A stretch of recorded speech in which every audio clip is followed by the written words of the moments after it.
Не только бізді көбейгенбіз, бізді өзі шындыққа жете албай жатамыз. Мынандай қылып енді мынандай жай беріп тұр, мыналар не қарабайсыңар? Мен шындай емен көй менен кетіп жатамын. Мен қиналды. 8 жылдан бері тем более мен мындай қиналып жатамын. Тиша Байбай Майрам еде мынандай қылып өзіміз салған табын алып бере албай жатады. Мен 20 жылға шешіп салды сотта. Бишкек уара, Жалал-Абад уара, район уара сот болып, соттар иштебей жатады. Жалған көп болып жатады, коррупция деген.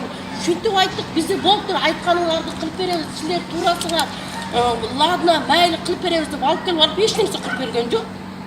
Шешкен жоқ. Ешкім шешіп бере алмайды. Президент шешеді, президенттері шешпейді екен. Айырды Субанов деген бар екен, осы шешеді екен. Жалғаннан не президент болмауы жатады екен демалы өлі президентіміз. Ал мұрды іштеген де осы чарчап қалған мер болып іштеген. Түсінемін аға дене. Көп іштеп қойды, еме президент болып демалады деймін. Субанов іштейді қатшылар. Жой кетіп отыр мына. Мені белінде 4 жерінде грилі бар, мына томография қылдырғыздым. Екінші группалы сақырмын. 2007 жылы мен түріктерге 1 тонна 200 грамм, 200 кило емне сатқамын, құруқ қозғарын. 1 тонна 200 килограмм.